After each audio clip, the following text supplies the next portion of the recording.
이제 우리가 뭘 보냐면, 자, 제3자를 위한 계약을 봐요. 제3자를 위한 계약이요. 자, 제3자를 위한 계약을 보면, 여기서 이렇게 갑을 뭐라 하냐? 갑을 뭐라 하면 요약자라고 얘기하고요. 그 다음에 을을 뭐라 하냐? 을을요, 낙약자다. 이렇게 얘기하죠. 그래서 갑하고 을하고 계약을 하죠. 이 갑하고 을하고 관계를 무슨 관계라고 한다? 보상 관계라고 얘기하죠. 이렇게 해가지고요, 이 을이 이것을 병한테 이렇게 넘기죠. 이 병을 수익자다. 다른 말로 이것을 뭐라 한다? 제3자라고 얘기하고요. 이 낙약자는 뭐라 한다? 채무자다. 이렇게 얘기하죠. 이 갑하고 병하고 관계를 무슨 관계라고 하냐면 대가 관계다. 이렇게 얘기하고요. 이러한 대가 관계 흠결, 대가 관계 흠결은 제3자를 위한 계약에 영향을 미친다, 미치지 않는다, 미치지 않는다. 이 말의 뜻은 대가 관계 흠결은 제3자를 위한 계약에 영향을 미치지 않는다. 이 말은 대가 관계 흠결이 있어도 요약자는 낙약자에게 이전할 의무가 있고, 낙약자는 수익자에게 이전할 의무가 있고, 수익자는 낙약자한테 청구할 권리가 있고, 수익자의 청구에 대해서 낙약자는 거절하지 못하고, 낙약자의 청구에 대해서 요약자는 거절하지 못한다. 그 다음에 또 한 가지는 뭐냐면 대가관계의 흠결을 이유로 요약자는 낙약자한테 항변하지 못하고, 대가관계의 흠결을 이유로 낙약자는 수익자한테 뭐라 하지 못한다? 항변하지 못한다. 이렇게 얘기해. 대가관계를 뭐라 한다? 요약자와 수익자 간의 관계를 대가관계라고 얘기하는 것이에요. 알겠죠? 그 다음에 갑하고 을하고 관계를 뭐라 한다? 보상관계라고 얘기하는 것이고, 이런 보상관계 흠결이죠. 흠결이라는 것은 갑이 차거나 사기나 강박을 당했다 이 말이죠. 예를 들어서 사기를 당했다. 그러면 이것은 영향을 미친다 이 말이죠. 영향을 미친다는 말은 뭐 할 수 있다? 취소할 수 있다 이런 말이죠. 그래서 만약에 갑이라는 사람이 착오를 했다. 그러면 갑은 을과의 보상관계를 착오를 이유로 취소하죠. 그럼 우리는 107, 108, 109, 110조 보면은 착오나 사기나 강박을 이유로 취소하죠. 그런데 제3자가 선인 경우는 보호가 되고 악인 경우는 보호가 안 되잖아요. 그런데 107, 108, 109, 110조에서 말하는 제3자의 수익자는 107, 108, 109, 110조에서부터 110조에서 선의의 제3자, 선의의 제3자에 포함된다 안 된다? 안 되죠. 안 되니까 보호가 된다 안 된다? 안 된다. 만약에 갑과 을 즉 요약자와 낙약자가 통정 허위 표시를 했다. 그러면 무효이죠. 그런데 이 수익자인 병은 아무리 선이라고 할지라도 보호가 된다 안 된다? 안 된다 이런 말이죠. 그렇죠? 그 다음에 이 요약자와 낙약자가 하는 게 관계를 뭐란다? 이것을 제3자를 위한 계약의 무슨 요건이다? 성립 요건이다 이렇게 얘기하고, 이 계약의 성립 요건은 뭐다? 이것은 갑과 을과 갑하고 을 간의 뭐로? 합의로 생기는 합의로. 그래서 우리가 보상관계 즉 제3자를 위한 계약은 어떻게 해서 성립하냐? 갑과 을 간의 합의로 성립한다. 따라서 여기서 계약의 당사자는 누구냐? 계약의 당사자는 갑하고 을이기 때문에 이 갑하고 을이 뭘 할 수 있냐? 무효 또는 취소, 그 다음에 또는 해제를 할 수 있다, 주장할 수 있다. 그 다음에 무효와 취소로 인한 뭐다? 부당이득 반환하고 부당이득 해제로 인한 원상회복 의무는 원상회복, 이것은 오직 누구하고 갑하고 을하고 사이에서만 발생하는 것이다. 따라서 제3자인 수익자는 계약의 당사자는 아니다. 따라서 제3자를 상대로 부당이득 반환이나 원상회복을 청구하거나 제3자가 무효나 취소나 해제를 주장할 수는 있다 없다. 예를 들어서 갑과 을이 매매계약을 체결하고 갑이 을에게 이 낙약자한테 등기를 해주면서 낙약자한테 병한테 돈을 주라고 했다. 그래서 이미 을이요 낙약자가 수익자한테 돈 1억을 이미 지급했단 말이죠. 그리고 난 상태에서 무효나 취소나 해제가 됐다. 그렇기 때문에 어떻게 하냐? 이 낙약자는 수익자에게 부당이득 반환이나 원상회복을 청구할 수 있다 없다? 없고, 누구에게 청구한다? 낙약자 누구한테? 요약자 누구에게? 낙약자에게 청구하는 것이다 이 말이죠. 그 다음에 우리는 이 갑이 뭐라냐면 을하고 낙약자하고 계약을 하면서 내가 너한테 등기를 해줄 테니까 낙약자 너는 수익자한테 잔금을 주라고 했단 말이죠. 그러면 언제 낙약자는 수익자한테 잔금을 줬느냐? 요약자가 등기를 이전해 줘야 동시이행 관계에 있으니까 잔금을 줄 거 아니에요. 그러니까 이 낙약자는요 요약자와의 관계에서 발생한 항변, 다른 말로 제3자에 대한 계약의 성립 요건에서, 즉 다른 말로 보상 관계에서 발생한 항변, 그 항변으로 수익자에게 말 수 있다, 대항할 수가 있는 것이에요. 무슨 관계다? 동시이행 관계다. 그래서 갑이 등기를 해줘야 나도 너한테 잔금을 줄 수 있다. 보상, 관계에서 기한 항변으로 제3자한테 대항할 수 있다. 제3자를 위한 계약에서 발생한 항변으로 제3자에게 말 수 있다, 대항할 수 있다. 이렇게 얘기를 하는 것이에요. 여기서 특히 중요한 것은 뭐 여러 가지가 있죠. 특히 여기요, 대가관계 관계는 제3자를 위한 계약에 영향을 미치지 않는다거나, 그 다음에 무효나 취소나 해제가 된다고 할지라도 수익자를 상대로 부당이득이나 원상회복을 청구하면 된다, 안 된다? 안 된다는 것이고, 수익자가 아무리 수익의 의사표시를 하든지 말든지 간에 관계없이 갑과 을은 착오나 사기나 강박이나 이런 사유가 있으면 그러한 사유를 주장하여 뭐를 하고? 취소하게 되면 수익자인 제3자는 보호된다, 안 된다? 안 된다. 왜다? 수익자는 제3자이다, 아니다? 아니다. 수익자는 누구도 된다? 태아라든가 누구? 설립 중의 법인, 설립 중의 법인이나 태아도 가능하다. 그래서 태아가 우리 시험에 한번 나온 적이 있다. 그래서 우리는 태아를 위한 보험을 들잖아요. 그 다음에 여기서 뭐냐면 수익의 의사를 표시하죠. 이렇게 수익의 의사를 표시하면은 여기에서 뭐가 되냐? 제3자의 권리가 발생하죠. 그래서 제3자의 권리가 발생한다, 이런 말이죠. 그러면 제3자의 권리가 이렇게 발생을 하는 거잖아요. 그러면 제3자의 권리가 발생한다? 그러면 이것은 어떻게 되죠? 그러면 제3자의 권리가 발생하니까 을은, 병이죠. 병은 직접 누구에게? 을에게 뭐란다? 이행을 말 수 있다, 청구해. 여기서 중요한 것은 직접 을에게 청구해. 직접 을에게. 그런데 만약에 을이 이행을 하지 않는다, 그러면 이것을 뭐라고 한다? 채무불이행이라고 하고, 채무불이행이 있으면 두 가지죠. 계약을 해제하고, 그 다음에 손해배상을 청구한단 말이죠. 그래서 계약의 해제는 누가 한다? 갑이 하는 것이고, 손해배상은 누가 한다? 병이 한다. 이 병은 계약을 해제할 수가 있다, 없다? 왜냐? 병은 수익의 의사를 표시했다고 할지라도 병은 계약의 당사자도 아닌 것이고, 이 수익의 의사 표시라고 하는 것은 제3자의 권리가 발생하는 거죠. 따라서 수익의 의사를 표시했다 해서 제3자를 위한 계약이 성립하는 것은 아니다.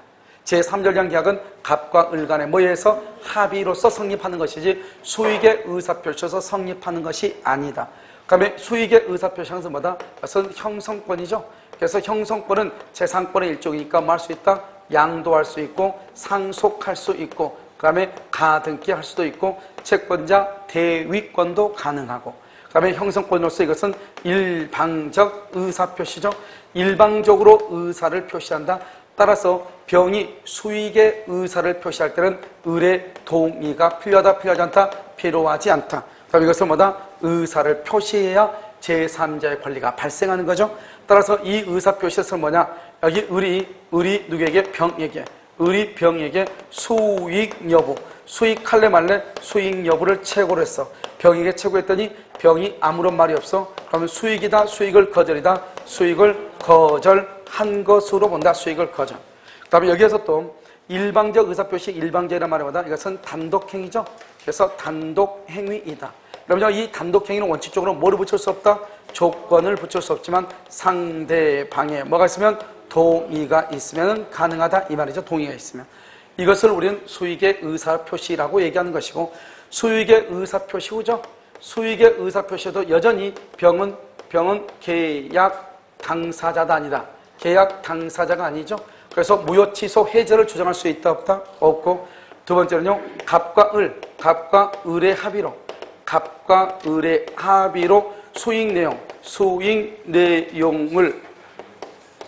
내용을 변경하거나 또는 소멸시켰다. 그러면 효력이 있다, 없다? 효력이 있어, 없어? 없다. 그래서 수익력을 변경을 소멸하려면 어떻게 해야 돼요? 변경을 소멸하려면 어떻게 해야 돼? 미리 뭐 하거나? 미리 변경할 수 있는 변경권을 뭘 했거나? 유보했거나, 미리 유보. 그 다음에 뭐가 있어야 된다? 제3자의 뭐가 있어야 된다? 동의가 있으면 가능하다. 그래서 미리 변경권을 유보하지 않거나 제3자의 동의도 없는데 갑과 을 간의 단순한 합의로 수익의 내용을 변경했다. 수익 내용을 소멸했다. 효력이 있다, 없다? 없다. 그래서 이게 아주 중요하죠. 그래서 가장 시험에 많이 나온 건 바로 이거죠. 알겠죠? 그 다음에 우리가 제3자를 위한 계약은 반드시 제3자한테 돈만 주는 것을 제3자를 위한 계약이라고 하는 것이 아니고, 어떤 것도 제3자를 위한 계약이냐? 제3자가 낙약자한테 채무를 부담하고 있단 말이죠. 그런데 그 채무 부담하는 것을 면제해 주는 거야. 면제. 그것도 제3자를 위한 계약이고, 그 다음에 병존적 채무인수, 그 다음에 또 뭐죠? 생명보험이죠? 이런 것들은 제3자를 위한 계약이다. 면책적 채무인수는 제3자를 위한 계약이다, 아니다? 아니다. 이렇게 얘기하죠. 여기까지가 이제 우리가 기본적인 것은 이제 다 한 것이고요. 그 다음에 이제 우리가 뭘 보냐? 동시이행 항변권이라는 것이 중요하니까요. 한번 그것을 보면, 동시이행 항변권이라는 것은 뭐냐면, 우리가 이제 동시이행 항변권이잖아요.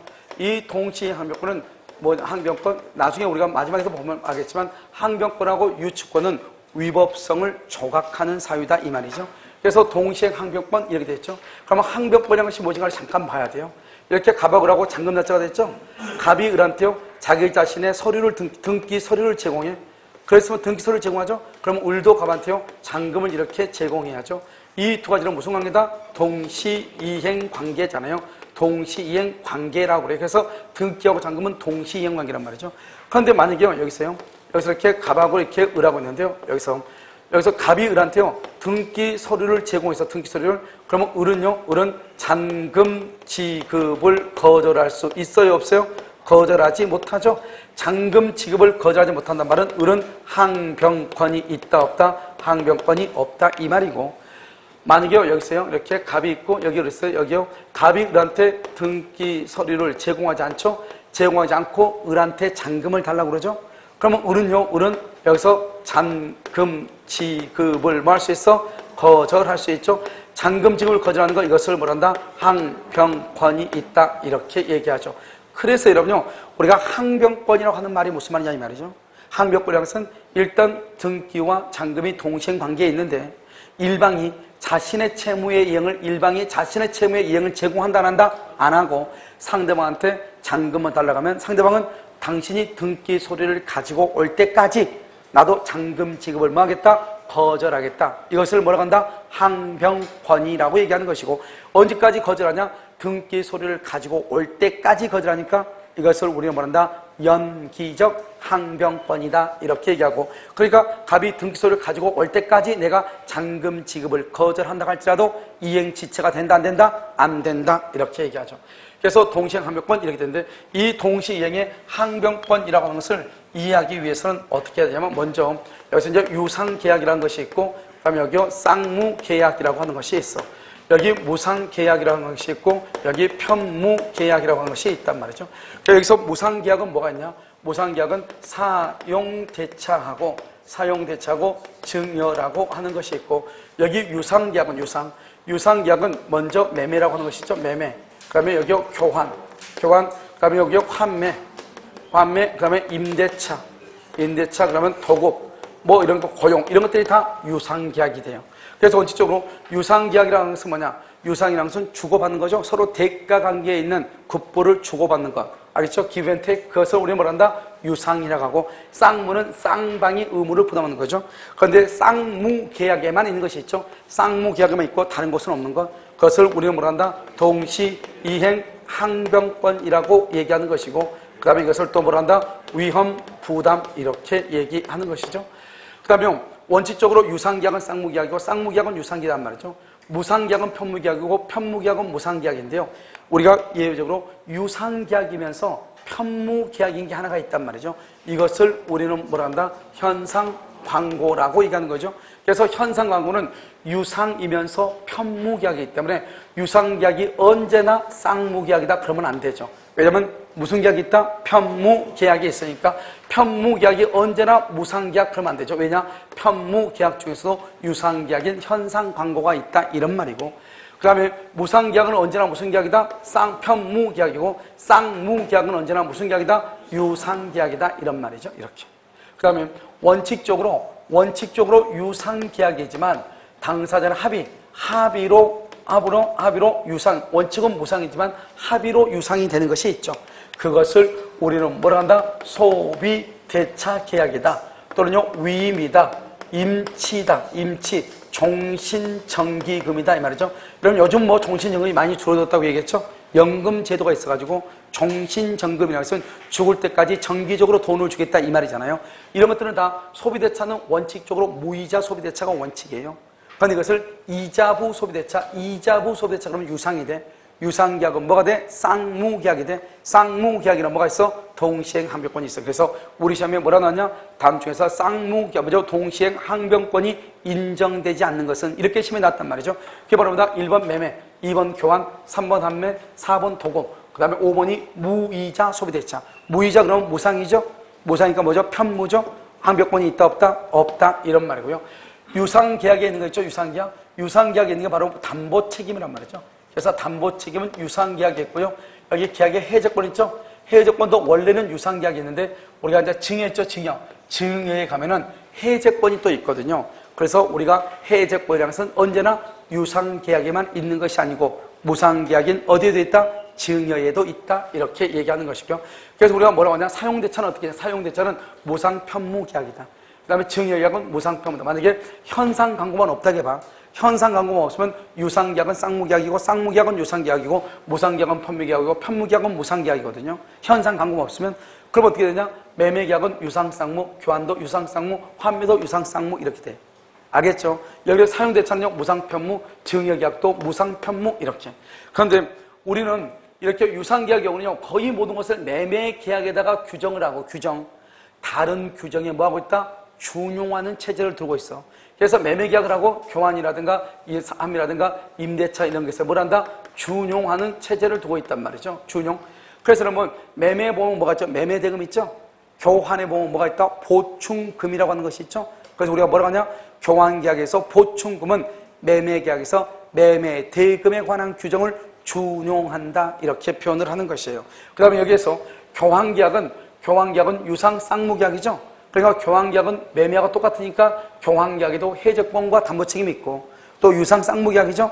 그러니까 동시행항변권과 위험부담이라는 것도 교환계약에 있다. 이것을 지금 얘기하는 것이에요. 그래서 우리나라는 이거 유상쌍무, 유상쌍무, 무상편무죠? 그 다음에 또 무슨 계약이냐? 낙성계약이고요.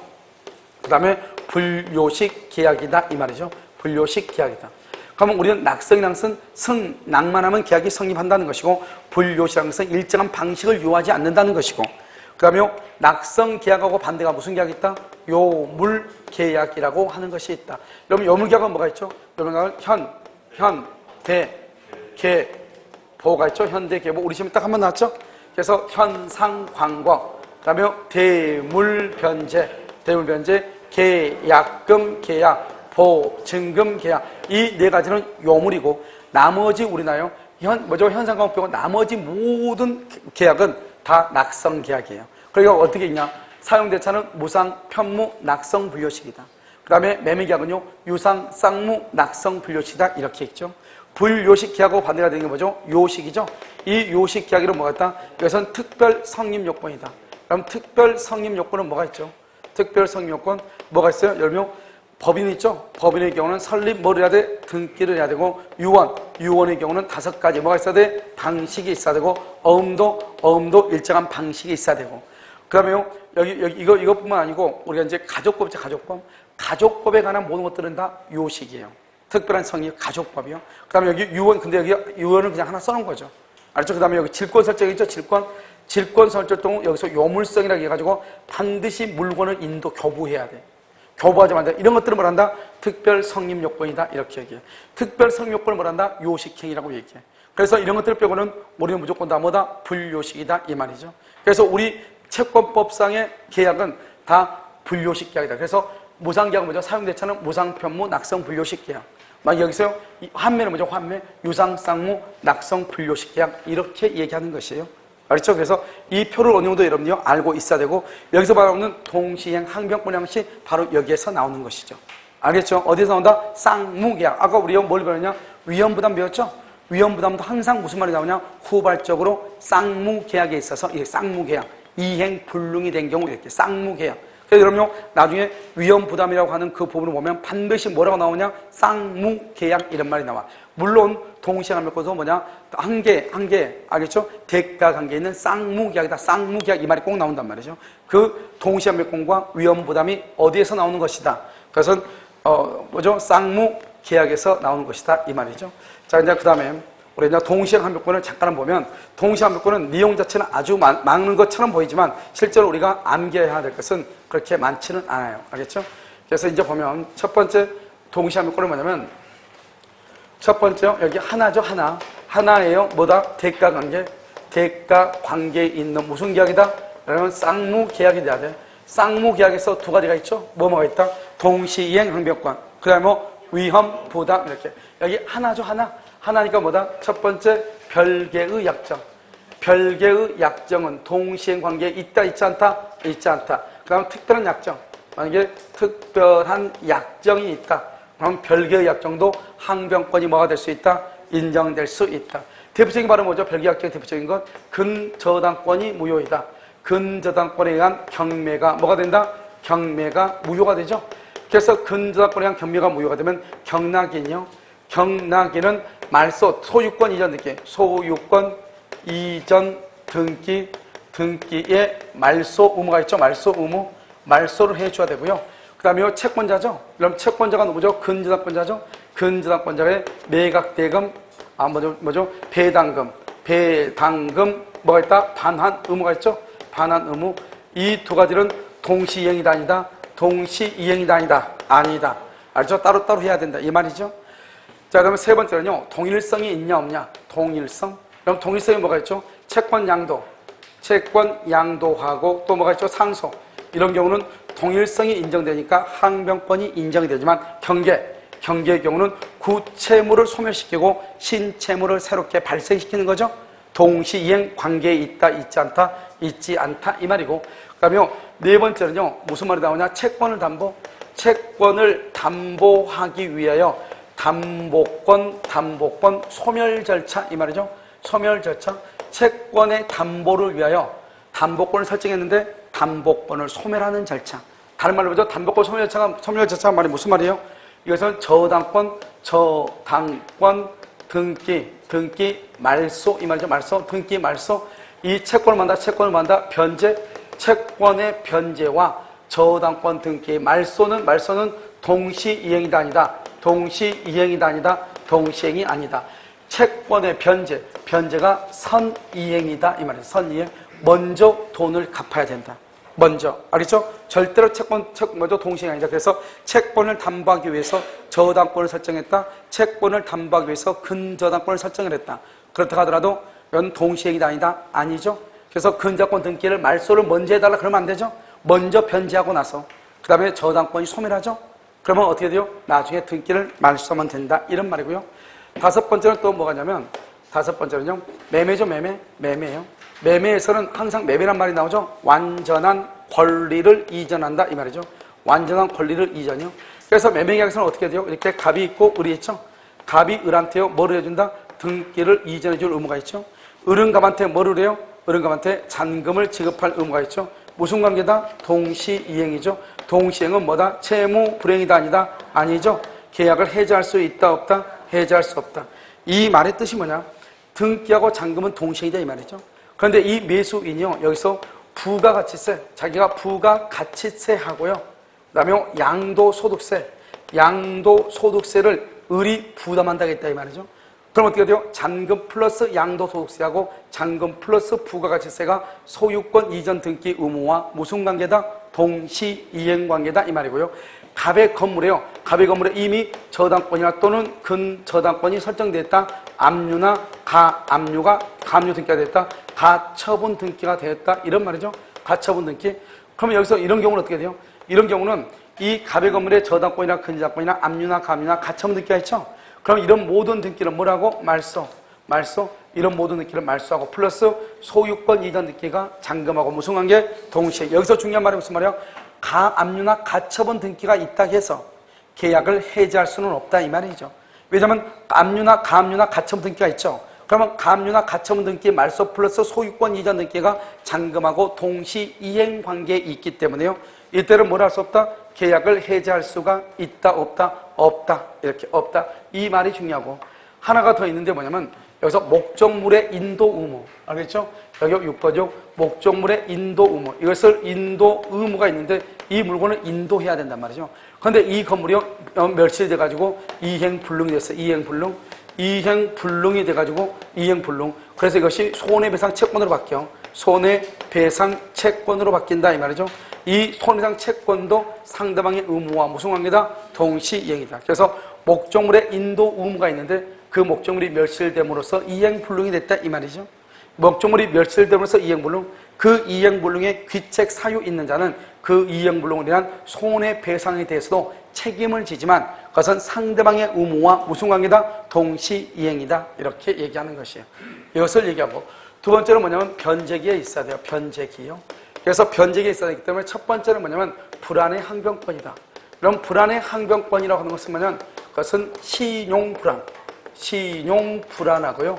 그 다음에 여기서 재산 상태의 악화 이런 말이죠.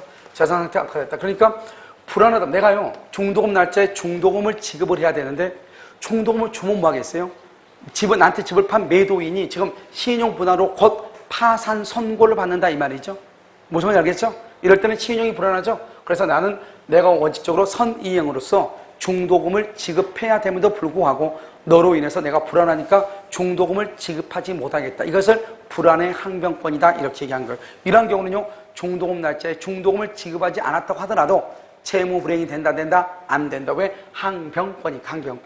자, 두 번째는요 여기서 선이행이라고 하는 것이 있어. 선이행을 뭐냐? 중도금이라고 얘기하고요. 여기서 중도금 할까요? 여기 중도금이 있어. 중도금 뭐한다? 선이행이고요. 여기에 잔금이 있어. 잔금 뭐한다? 이행기 이렇게요. 이행기다 이렇게. 선이행, 잔금 이렇게요. 그러면 선이행 중도금이죠. 그러면 중도금은요 등기하고 동시행이다 아니다. 동시이행이 아니죠. 동시행하니까 중도금 날짜에 중도금을 안 주면 뭐가 된다? 채무 불이행이 되죠. 채무 불이행을 다른 말로 뭐라고 한다? 이행지체라고 얘기하는 거죠. 이행지체요. 그럼 이행지체가 있으면 어떻게 돼요? 이행지체가 있으면 거기에 대해서 뭐를 한다? 지연이자를 내야 되겠죠. 그래서 이행지체가 있다. 그럼 여기서 지연이자, 지연배상 이렇게요. 지연이자, 지연배상이 있고 그로 인해서 계약을 말 수 있다, 해제할 수 있다. 그래서 채무불이행은 이행지체라고 하죠. 채무불이행 이행지체가 있으면 계약을 말 수 있다, 해제할 수 있는 거죠. 그런데 여기는 잔금은 등기하고 무슨 관계다? 동시이행관계죠. 동시이행관계니까 채무불이행이다 아니다. 채무불이행이 아니죠. 채무불이행하니까 잔금 날짜에 잔금을 주지 않는다 하더라도 이행지체가 된다 안 되죠. 그럼 여기서 지연이자, 지연배상을 할 필요가 있다 없다? 없죠. 계약을 해제할 수가 있다 없다. 그래서 계약을 해제는 못해. 그래서 동시행이다. 동시행, 채무불이행이 아니죠. 이런 경우는 계약을 해제를 못해요. 그러면 동시행일 때 계약을 해제하고 싶어. 동시이행일 때 계약을 해제하려면 상대방을 뭐에 빠뜨려? 이행지체. 이행지체에 빠뜨리려면 어떻게 해야 되냐? 자신의 채무를 제공하여 자신의 채무를 뭘 해서? 제공해. 상상 여러분요. 동시이행 관계 있을 때 계약을 해제하기 위해서는 자신의 채무를 제공하여 상대방을 뭐에 빠뜨려? 이행지체에 빠뜨린다. 이행지체는 뭐라고 한다? 채무불이행이다. 채무불이행이 있으면 뭘 할 수 있다? 계약을 해제할 수 있다. 이런 말이죠. 그래서 시험에 뭐라고 나오냐? 이렇게 나와. 선이행 의무자가 이행을 하지 않고 있다가 상대방 채무의 이행기가 도래한다. 이행기. 그러면 그때부터 무슨 관계다? 동시이행이다. 이 말이 첫 번째 중요하고 두 번째는 동시이행 관계에 있으면 당연이라고 그래. 당연히 즉 항변권을 뭐하지 않아도 항변권을 행사를 하지 않아도 당연히 이행지체가 아니고 그 다음에 지연이자를 내지 않아도 된다. 이행지체가 아니고 지연이자를 내지 않아도 돼. 당연히. 그 다음에 또 당연히 뭐다? 자동채권으로 뭐를 못하고 상계할 수가 없고 수동채권으로 뭘 할 수 있다? 상계할 수 있다. 이런 말. 이게 아주 중요하죠. 그래서 우리가 동시행 항변권이 있다. 그러면 항변권이 있다가는 그 자체로, 왜냐하면 항변권은 위법성을 조각하거든요. 그 자체로 이행지체가 되지 않고 그 자체로 지연이자를 내지 않는 것이에요. 그 다음에 자상하지 못하죠. 자동채권으로 상계하지 못하고 수동채권으로 말 수 있다. 상계할 수 있다. 이게 또 중요하고 마지막 세 번째는요. 단순 청구라고 하는 것인데 단순 청구. 우리 아까요 이렇게 갑이 있고 여기 을이 있죠. 여기 2월 1일이다. 갑일한테 등기 서류를 제공했다. 그러면 을은요 항변권이 있다 없다? 항변권이 없다고 그랬죠. 잔금을 줘야 되죠. 여기요 여기 갑이 이렇게 있고 을이 있죠. 갑하고 라고 있으면 갑일한테 등기 서류 안 줘. 등기 서류요. 등기 서류를 안 준다. 그러면 을도 갑한테 등기 서류 뭐죠? 잔금을 준다 안 준다? 안 주죠. 우리 이것을 뭐가 있다고 한다? 항변권이 있다고 얘기하는 거죠. 그래서 이걸 딱 보면 우리가 이제 뭐를 알 수가 있냐면요. 이 갑하고 을하고 사이를 딱 보면요. 갑이 을에게 이행을 제공하죠. 여기서 뭐다? 이행 제공. 이행 제공을 뭘 한다? 계속하죠. 계속. 그러면 항변권은 뭘 한다? 소멸하죠. 그러면 항변권이 소멸한다 말의 뜻이 뭐예요? 항변권이 소멸한다 말은 다른 말로 뭐다? 채무불행이다. 채무불행이면 이행지체가 된다. 이행지체가 되면 뭘 해야 돼? 지연 뭐를 낸다? 이자를 낸다 이 말이죠. 항변권이 소멸한다는 말의 뜻이 그 말이에요. 여기는요. 상대방이요. 자신의 채무에 이행을 제공하지 않죠? 그럼 나는 항변권을 주장할 수 있죠? 항변권이 있다는 말이 무슨 말이에요? 저 갑이라는 사람이 한 번 이행 제공했다 이 말이잖아요. 한 번. 그 다음에 다시 제공 없이 이 말이죠. 다시 제공하지 않고 알겠죠? 그 다음에 또 뭐냐? 과거에 한 번 이렇게요. 과거에 한 번 이런 말이 나온다. 이런 말 한 번이다. 다시 하지 않고 그 다음에 한 번 이런 말이 나온단 말이죠. 이런 경우는 뭐다? 이런 경우는 항변권이 소멸한다 한다. 항변권이 있어 없어? 항변권이 존재하는 거죠. 존재. 그러면 항변권이 있다는 말이 무슨 말이다? 그러면 채무불행이다 아니다? 채무불행이 아니죠. 항변권이 있으니까 채무불행이 안 되죠. 채무불행이 있다고 하는 것은 이행지체이다 아니다? 이행지체가 아니죠. 여기서 지연이자를 낸다. 지연이자를 내지 않는다 이 말이에요. 그래서 우리가 뭐라고 하냐? 우리가 단순청구라고 돼 있잖아. 단순청구. 단순청구는 상대방이 이행을 제공한다. 이행을 제공을 계속한다. 항변권이 소멸하지만 이행을 제공하지 않는다. 갑이. 그러면 항변권은 소멸한다. 소멸하지 않죠. 따라서 우리가 여기서 뭐라 하냐? 단순청구의 경우는 채권자 지체 중이라도 언제나 항변권이 뭐 하는 것은 아니다? 소멸하는 것은 아니다. 소멸하는 것은 뭐다? 아니다 이 말이죠. 그래서 채권자 지체 중 언제나 항변권이 뭐가 되는 것은 아니다? 소멸하는 것은 아니다. 언제 소멸한다? 이행 제공을 계속하면 항변권이 소멸하고 한 번 이행 제공이나 다시 제공하지 않거나 과거에 한 번 그러면 항변권은 소멸한다 안 한다는 것이고. 자 이제는 판례에 의해서 봐요. 판례에서 보면 변제죠. 첫 번째 변제하고 영수증 교부 변제하고 영수증 교부는 동시행이다 아니다? 아니죠. 채권증서 차용증이죠. 채권증서요. 다른 말로 차용증이에요. 차용증하고 변제는 뭐다? 동시행이다 아니다? 죄송해요. 변제하고 영수증은 동시행이죠. 채권증서는 동시행이다 아니다? 아니다. 자, 두 번째 보증금이죠. 임대차가 있으면 임대차요. 보증금 반환하고는 무슨 관계다? 동시이행이죠. 그런데 여기 임차권 등기 명령이다. 임차권 등기 명령 동시이행이다 아니다? 아니다 이 말이죠. 자, 그러면 세 번째는요. 어음이죠. 어음의 반환이죠. 어음의 반환과 원인 채권의 변제죠. 여기서 원인 채권의 변제 이 말이 중요한 것이 아니고 어음을 반환해야 된다고 그랬죠. 이것은 무슨 관계다? 동시이행 관계다. 동시이행. 그러면 이제 네 번째는 또 뭐가 있냐면 먼저 변제하고 임대차고요. 어음의 반환 이렇게 있고요. 그 다음에 무효, 취소, 해제. 무효. 그 다음에 취소. 그 다음에 해제. 무효, 취소, 해제로 인한 무슨 의무? 반환 의무. 반환 의무는 여전히 무슨 관계다? 동시이행이다. 이게 또 중요하죠. 그 다음에 다섯 번째 뭐가 있죠? 다섯 번째는 여러분요. 수구빈의 담보 책임이죠. 수구빈의 담보 책임에 관한 것. 그래서 무슨 관계다? 동시이행이다. 이건 뭐 시험에 잘 나오지 않는다고 그러죠. 그래서 변제, 임대차, 어음의 반환과 원인 채권의 변제 이것은 우리 시험에 딱 한 번 나왔고 나머지는 시험에 자주 나왔다 이 말이죠. 그래서 무효, 취소, 해제, 그로 인한 반환 의무는 무슨 관계다? 동시이행 관계다. 이렇게 정확하게 알아야 되는 것이고요.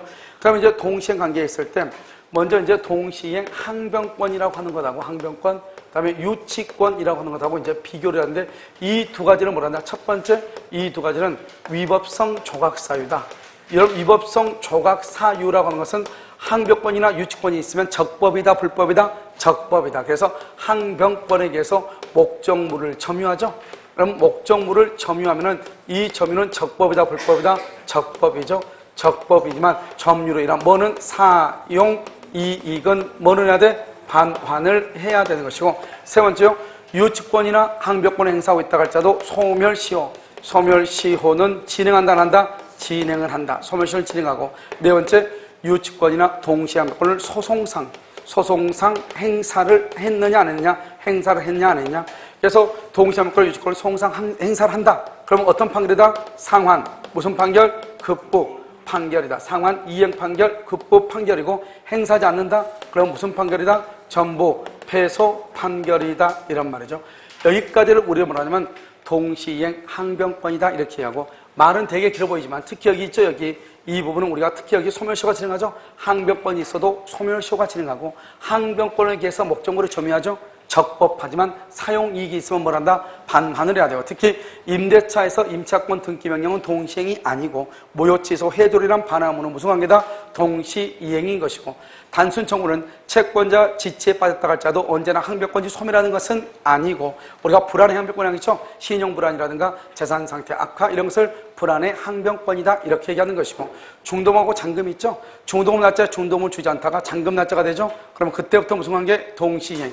동시행 관계에 있으면 항변권을 행사하지 않더라도 이행지체가 되지 않고 지연이자를 내지 않는다 이 말이죠. 자동채권으로 상계하지 못한다, 자상하지 못한다. 수동채권으로 상계할 수 있다, 수상할 수 있다 이런 말이고, 동시이행 관계에 있을 때 계약을 해지하거나 경매를 청구하기 위해서는 상대방을 뭘 빠뜨려? 이행지체에 빠뜨린다고 하는 것은 자신의 채무의 이행을 제공하여 상대방을 뭘 빠뜨려? 이행지체에 빠뜨린다 이렇게 얘기하고, 특히 여기에서 보면 우리가요, 매매계약에서는 완전한 권리를 이전해야 되기 때문에 원칙적으로는 등기하고 잔금의 지급이 동시행이지만, 판례는 등기뿐만 아니라 목적물의 인도 의무도 인도 잔금과 동시행이다 이런 판례가 있고, 만약에 갑의 건물에 압류나 가압류나 가처분 등기가 있다. 압류, 가압류, 가처분 등기, 저당권, 근저당권 등기의 말소와 소유권 이전 의무가 잔금과 무슨 관계다? 동시이행 관계이고, 채권을 담보한 목적으로 저당권을 설정했다. 그러면 저당권 등기 말소와